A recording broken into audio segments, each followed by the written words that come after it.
our values of democracy, but we must also move with the times and appreciate and adjust to the new life that South Africa is facing. And by the way, it's not only just the life of South Africa, it's the African continent as well as the world over, because the influences that we also get.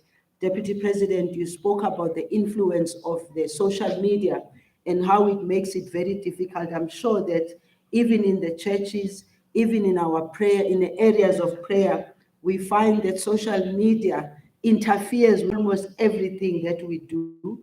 And therefore, we must appreciate that the social media today, how do we adjust to use even that tool to communicate to our people? When we partner to eradicate the causes of social ills that are plaguing families, these families will truly grow to be resilient.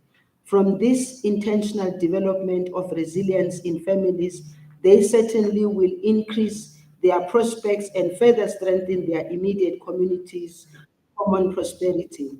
In other words, when we all channel our energies, efforts, and programs towards undoing social ills at the level of society's primary socialization institution, namely families, we are socially reconstructing our common recovery.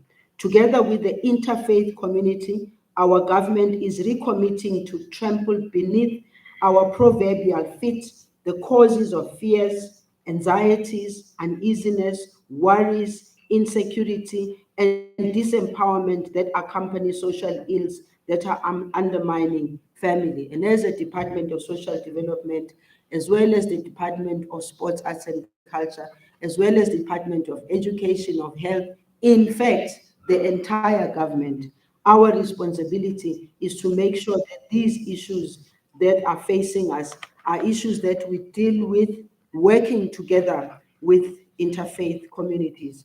Among the social ills that today's intentional engagement can tackle decisively at the level of families and thereby progressively creating the conditions of resilience and prosperities are some of them which the DP already raised earlier on, is fatherless families, fathers who are absent, fathers who are never there for their children. It is two, children's vulnerability.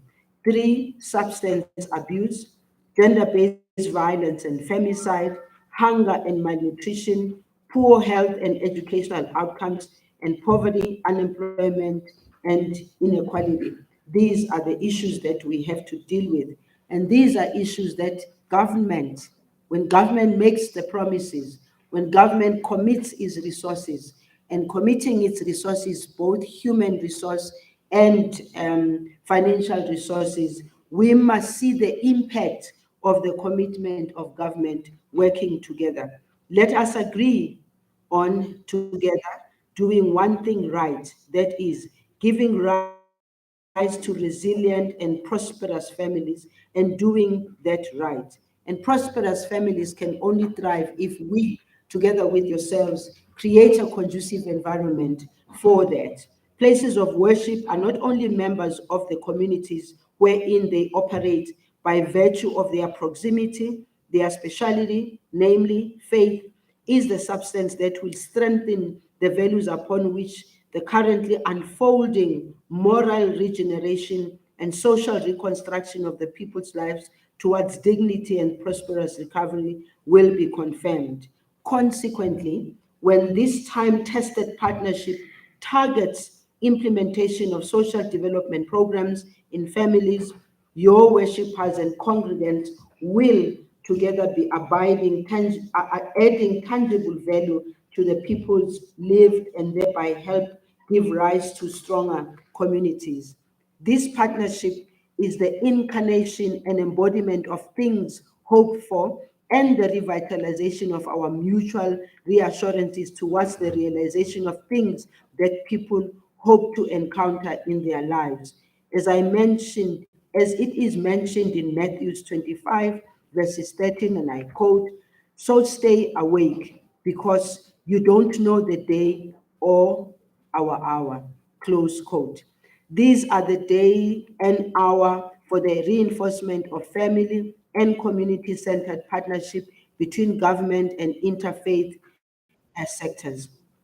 I earlier on spoke to listening to people's concerns. Listening is a critical tool, and this is what government normally does when we go out to engage in different programs. There are programs supposed to assist us with the areas which I raised earlier on. This is the time for us not only to listen to you, but also engage with you in finding solutions to the problems that we're facing. And as a Department of Social Development, I'm sure that when the engagements have been done, the Deputy Minister, myself, Minister Godwa, and the Deputy President himself, we will respond to some of the issues that will be raised here.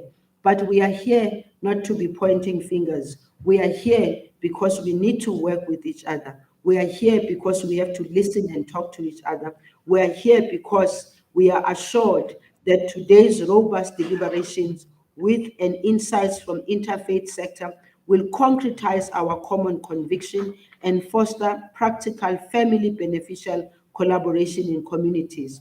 Resilience, dignity, and prosperities are families' basic tasks, and together we can help them realize this.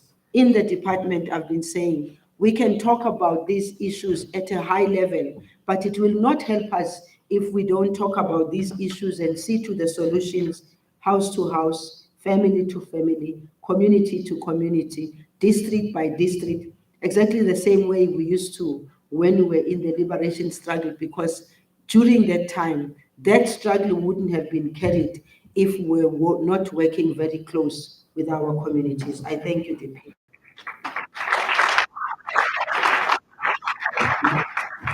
Thank you very much, Zulu.